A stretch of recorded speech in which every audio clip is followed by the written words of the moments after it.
Jayson Tatum sat again against Serbia in a game where they probably could have used him. A real comeback, a real barn burner. Let's talk about it all right now on the Locked On Celtics podcast. Thanks to Blockbuster brand, it's holiday season. Drop Drew in the mix, and 3 from KP. No, we not on the Knicks. Flushing competition like Al on Giannis. Juice and Big Juice, still B-Town's finest. Banner 18 going up in the rafters. Watch the Steve game in Locked On NASA. Karalis on the breakdown. Clutch like a tip from D. White on the breakdown. John on the mic documenting domination. Matter pen a back bay, it's all C's nation. Rain and J's, how we started raising business. How we finished. Locked On Celtics pod, home of the winners. Peace. Hey there, welcome back to the Locked On Celtics podcast, right here on the Locked On Podcast Network, where it's your team every day. We got you covered Monday, Wednesday, Friday for August and most of September, but the Celtics are going to start their training camp early. They've got to play the Denver Nuggets in Abu Dhabi, so the Celtics are almost back. They'll be back before you know it, so make sure you're subscribed because we'll be going back to 5 days a week again really, really soon. And it's still more podcasting than you're going to find anywhere else. So subscribe wherever you get your podcasts. If you're listening, if you're watching, then you're on YouTube. Ring the bell, get notified when I drop a new video. If you're new to the show, I'm John Karalis. Used to play a long time ago. Now I'm covering the Celtics as a beat writer for Boston Sports Journal. I'm also the author of Built Different, a book that commemorates the Celtics' 18th championship, which we're celebrating every day, all day here on the Locked On Celtics podcast. So find that book wherever you get your books. Later on, we'll get into Christmas Day games. There are Christmas Day games, as you can see on the YouTube page. It's Celtics versus Philly. Talk about that and a little tidbit of our old friend Gershon Yabusele. We'll talk about USA versus Serbia in the first two segments, starting with Jayson Tatum, another DNP coach's decision, which again, mind-boggling to me. And I'm not saying that he should start. I'm not saying that he should play 25 minutes. I'm not saying any of that stuff. I know that Tatum hasn't exactly torn it up. So saying that Tatum absolutely needs to play a bunch of time, I understand why maybe you can make the argument against that, but it was very obvious that Serbia was playing really, really well. They were shooting really, really well. That would have been a great opportunity to switch basically everything. And if Jokic happened to hit you with a couple of buckets, so be it. But this was the game for Steve Kerr to switch everything and put a lineup out there that you could switch with. The Boston Celtics just proved that you could play Tatum in a switch everything lineup, that you could play him even at the 5. But you have Anthony Davis, you have Bam Adebayo. You don't even have to do that. But if Tatum happens to switch onto Jokic, it's not the worst thing in the world, right? You don't have to send any help. Don't make him a passer. Don't make him pick you apart. Down the stretch of this game, they threw a couple of double teams, and I think those might have been just player initiated. I think LeBron did one on his own. Anytime you double, he's going to pick you apart. But at least with Tatum, you got some length on him. What's the alternative? They got switches where Booker was on Jokic. Are you going to tell me that that's more palatable than Jayson Tatum switching onto Jokic? Tatum's at least 6'10". Tatum can at least jump and bother a shot, block a shot, something. Rebound. Tatum is a very good rebounder. What happened at the end of this game where USA gave up 3 offensive rebounds and couldn't quite put it away the way they should have after that big comeback? Rebounding, kind of an issue for the U.S. all along. Tatum, a very good rebounder. He's Boston's leading rebounder. He can get up there. He can clear defensive boards. I don't know what the issue is. I don't know why you can't find situations for Tatum to be out there when the other team is banging a bunch of threes and drop coverage and miscommunications are an issue. Why don't you put Tatum out there with Holiday and White? Like the proven continuity. This is NBA championship here. These guys have done it, and you refuse, absolutely refuse to take advantage of the one place where you have some continuity. I want to see those three together. You could do those three together with LeBron and Anthony Davis. And now you have a primary scorer in LeBron. You have a secondary scorer in Anthony Davis and Jayson Tatum. And you have great outlets in White and Holiday. Why not throw that lineup out there for a little bit at the end of the third quarter where you're trying to cut into the lead? Why not throw that incredible defensive lineup out there and see? Or if you don't want to do LeBron, you could put Bam out there. I've talked about that Bam and Davis defensive front court with the Tatum, Derek White, Drew Holiday. Why isn't that a consideration at all? Take advantage of the chemistry between three guys who just won a championship together, put them out there together, and see if you can't get a little bit of continuity. Hey guys, let's run these couple of things that we know LeBron can pick up on it. We're just doing, or you're just telling me like, hey, we're going to run a horn set. You guys just stay right here and play. And we're just quick, boom, boom, boom.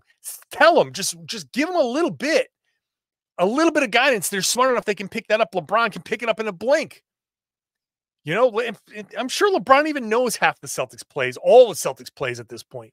But I just don't understand why Steve Kerr continues to go with the same damn rotations.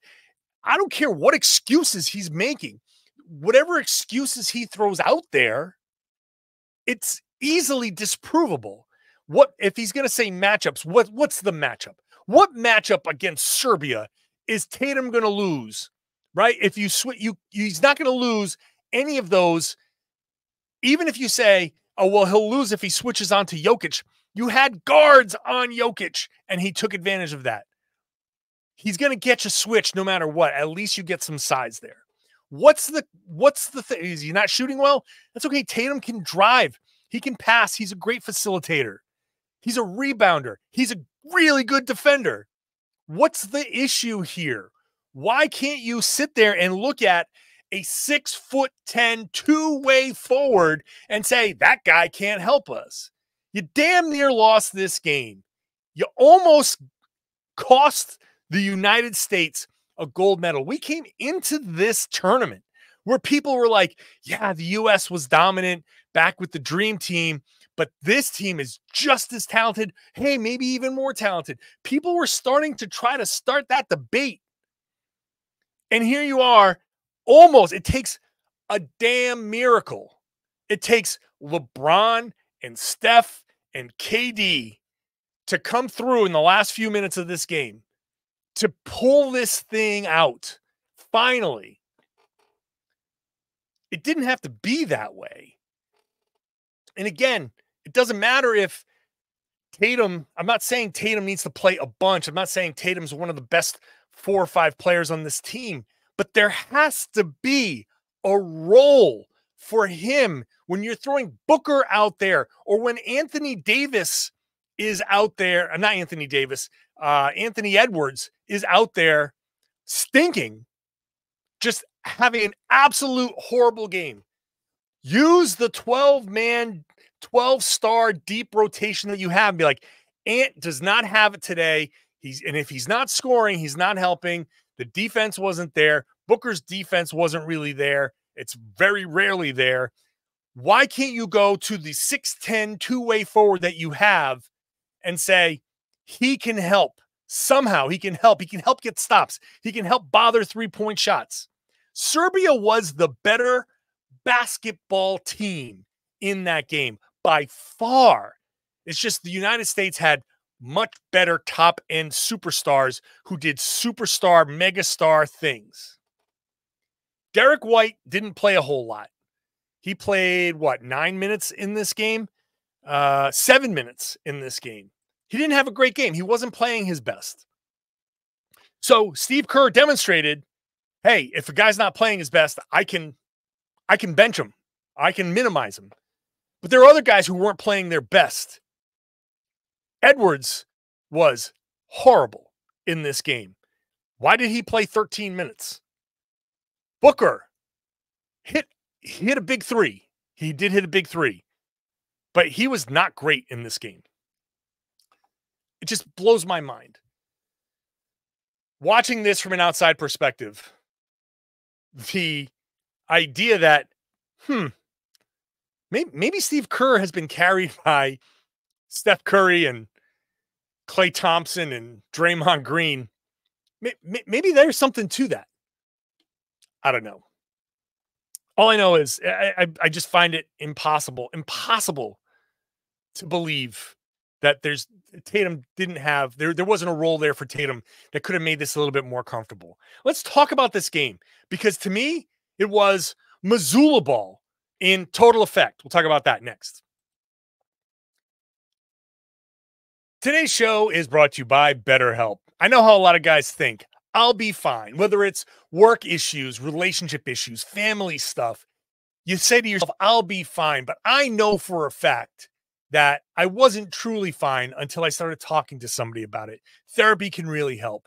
And BetterHelp can help you find a licensed therapist that you can talk to completely online. So it's very private, very personal. You don't have to make excuses for where you're going if you're worried about something like that.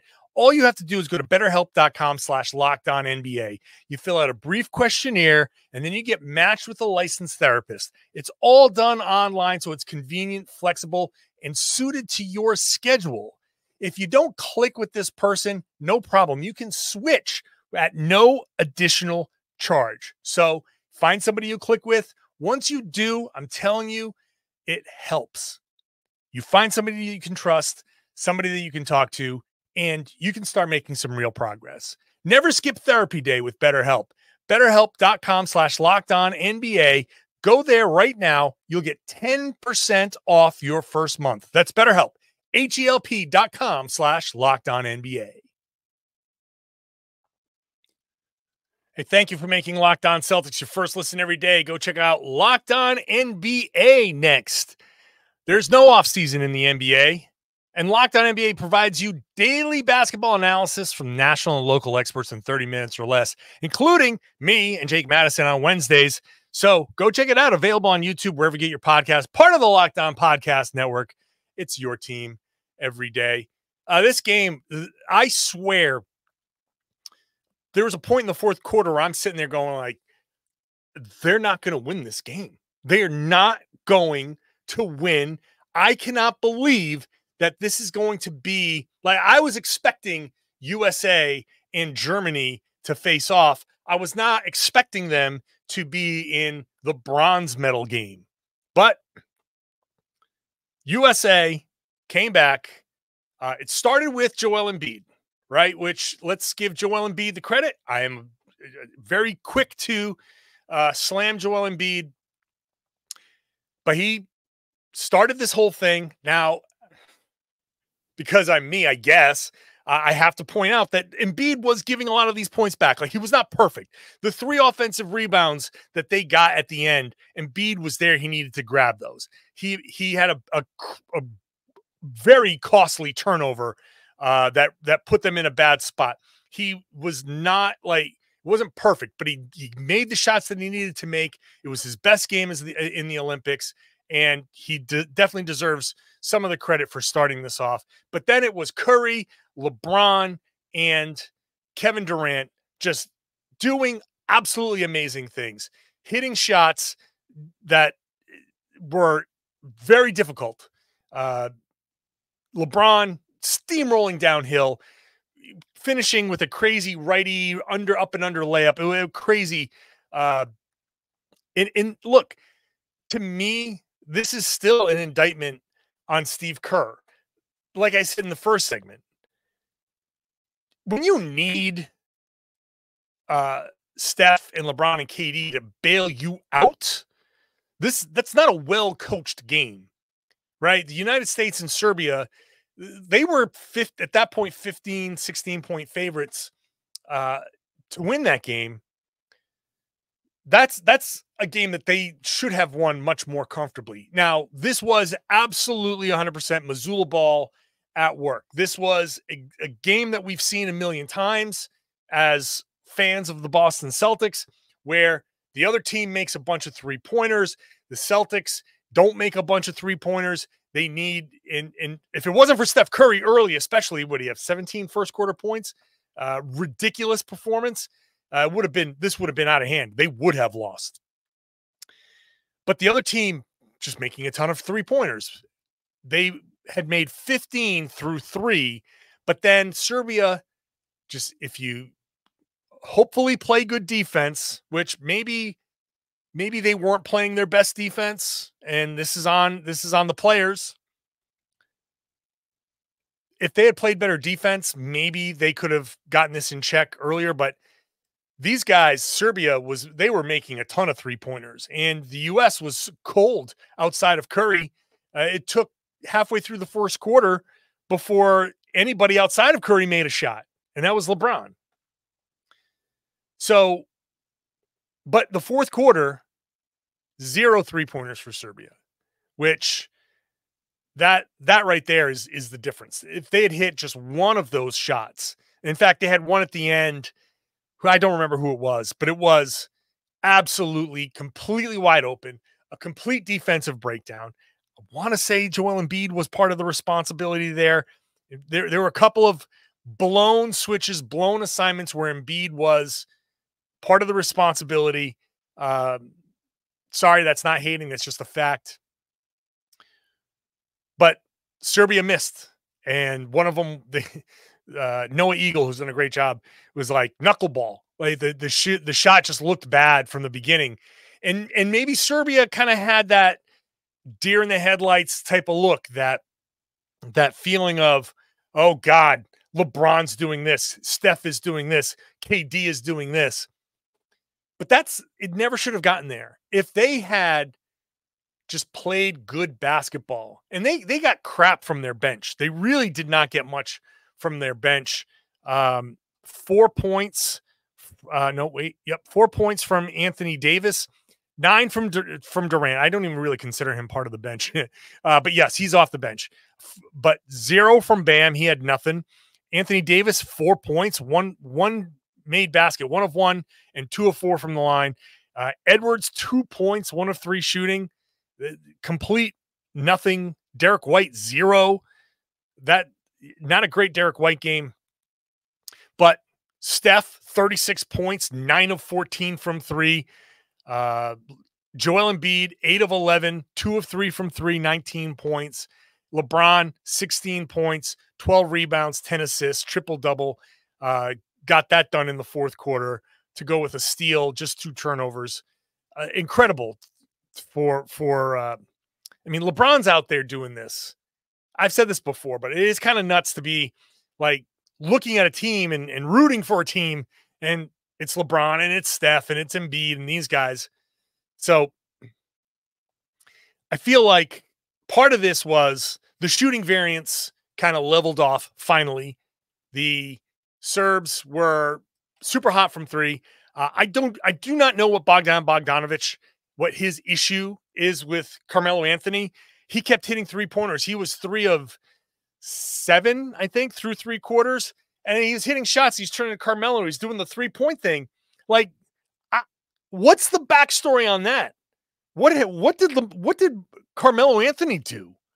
What did he do to piss off Bogdanovic? Is this Carmelo's fault? Is this Melo?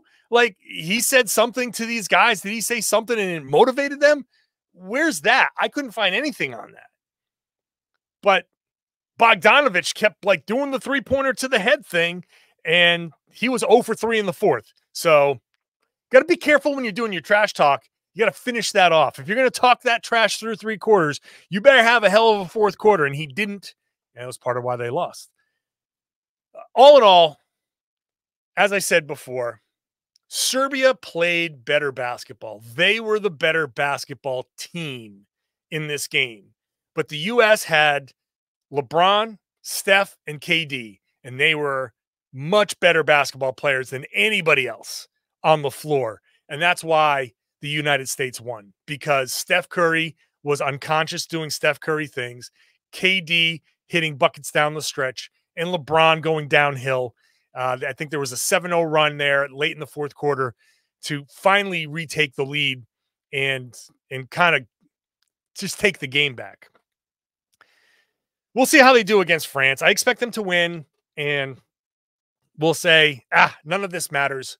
But let me finish the USA talk with this. Jayson Tatum was sitting there, and basically, every time we saw him on TV, he looked to be cheering his teammates on and all of that stuff.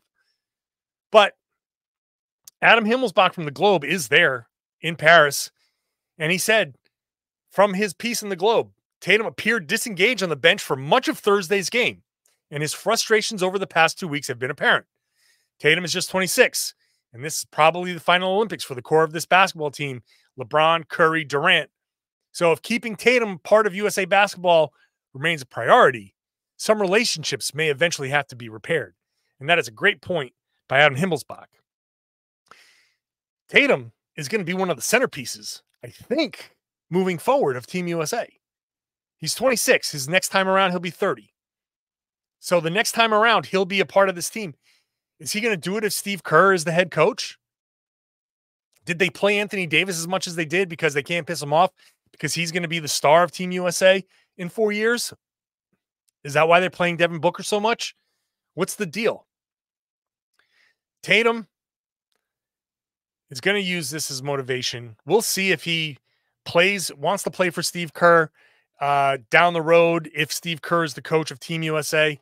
But I'm going to tell you, when I open up that FanDuel app, and whenever the Celtics are looking at the Golden State Warriors next on the schedule, we're real tempted to bet the over on whatever Jayson Tatum's points are.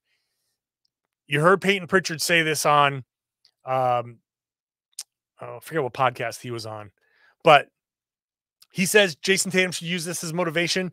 I think Jayson Tatum should use this as motivation. I've said this multiple times. This just serves as even more. 2 DNPs in the Olympics. You're going to get that gold medal. I can tell you from somebody who, as somebody who's very competitive, I would be tempted to not even display this gold medal. I would put it somewhere. I would hide it. I'd put it away. I wouldn't even put it out in my trophy case because I'd be so pissed. Jayson Tatum's going to take this out on the Golden State Warriors. Trust me. He's going to take this out on the Warriors.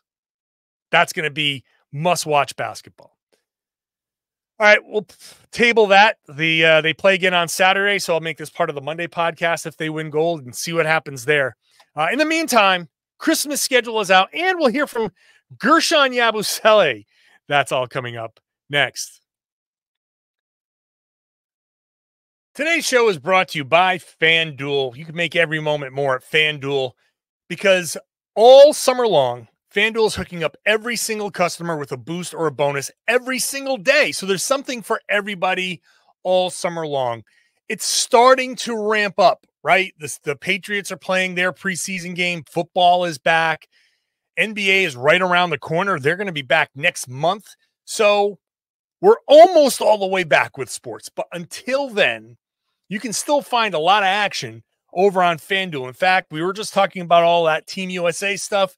Well, they're 16.5-point favorites right now on FanDuel. So are you betting on them to make a big roaring comeback and blow France out? Are you going to take the points and say they can't blow somebody out like France?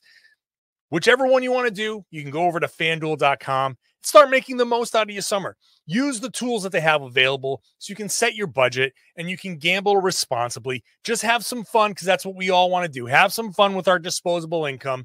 And you can do that at FanDuel. FanDuel is the official sports betting partner of Major League Baseball.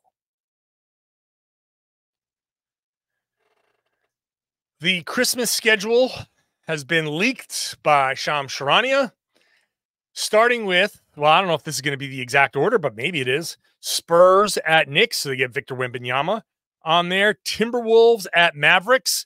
That's going to be a rematch of the Western Conference Finals. Sixers at Celtics in that third slot. So you get Embiid and Paul George and Celtics, that natural rivalry there. Lakers at Warriors. They got to get the Lakers and the Warriors on TV somehow. And Nuggets at Suns to get Kevin Durant on there and to get Nikola Jokic, the MVP, on Christmas. So I feel like that's a a fair schedule. You got your stars, you got your biggest markets. You've got notably absent the LA Clippers. So that's a team that's, you would think in Los Angeles they'd want to feature them, but nope. The Clippers are not expected. If you're not featured on Christmas, they probably don't expect you to be a very hot team. You could have done Nuggets at Clippers potentially, or maybe reverse it, but Nuggets at Suns. So yeah, that's Lakers and Warriors playing each other. Celtics at home on Christmas is, one of those. I keep going back to the Red Auerbach. He always wanted the Celtics to play on the road at Christmas because he wanted all the people out in the arena, all the employees to be able to spend Christmas with their families. But Celtics at home on Christmas in that third slot. So what would that be? A 5 o'clock tip? So I'd be happy with that. If I'm going to watch a home game, if I'm going to be at a home game covering a game, let's play it a couple hours earlier than usual, so I can get out of there at like midnight, 1 a.m. And, hey, I'll have a little pre-Christmas thing, maybe a little Christmas breakfast with my family. So everybody enjoy it. That's going to be fun. I have no qualms with this, but this just got tweeted out right before I started recording. So, but it's a nice Christmas schedule. Let's end it with this. Gary Washburn, who was also at Paris, Boston Globe, really laying it out there, man, sending everybody to Paris. Said he saw Gershon Yabusele, who in their win over Germany, France surprisingly beats Canada, then surprisingly beats Germany. Those two teams I thought were the two best teams in the two best non-US teams. So France surprisingly advances to the gold medal. Not that surprisingly. It's not like it's a crazy shock, but Yabu is powering this. 17 rebounds, 17 points, 7 rebounds, 2 assists, a steal. He shot 7 of 11. That's incredible. So he saw Gary Washburn. He says, "You got to tell the Celtics to bring me back." Yabu now plays for Real Madrid. I just want to say it's great to watch Yabu out there. It's always fun to see the dancing bear. It's always great to see him out and playing well. He's not going to come back to the Boston Celtics. Sorry to say that. And it just leads me to, I wrote about this on Boston Sports Journal. There's a lot of false positives out there. Guys like Yabusele having these big games. In FIBA, there are opportunities for some guys, especially on these national teams where they've played with each other a lot, and these just chances against maybe just good matchups with the rules, with the way they are and all of that. A guy like Yabusele has an opportunity to put up a 17-point night, to have a stretch of 2 or 3 games. You see a lot of people tweeting out like, "Oh, maybe this guy's an NBA player." We can't get into the habit of equating everything that we see equally. We see NBA basketball, we see Olympic basketball, and we think, "Oh, this is the same thing," because we see a lot of the same guys. It's not the same thing. The ball is different. The 3-point line is closer. The actual court is smaller. The rules are different. They're just different circumstances. The competition is not as good. Like most of these teams, even these national teams, would not be at the top of the NBA. You take that German team, you take the Canadian team, they'd be pretty good, but would they be better than any of the top 2 or 3 teams in the league? Very often, no. Very often, no. So it's a false positive. So I enjoy watching Yabu out there. I enjoy watching some of these guys who had NBA stints. And I'm not saying that Yabu is guaranteed not to play in the NBA. He might come back. So there might be an opportunity for him to hook on with a team. Somebody might invite him back for training camp. Why not? But I don't hold out the highest hopes. We see FIBA performances like crazy all the time. We see Patty Mills go off. We've seen Evan Fournier go off. These guys come back to the NBA and it's like, oh, like Patty Mills hasn't been good for a while. But in FIBA, he just finds a way because there's no back-to-backs. There's 40 minutes instead of 48. You're not traveling.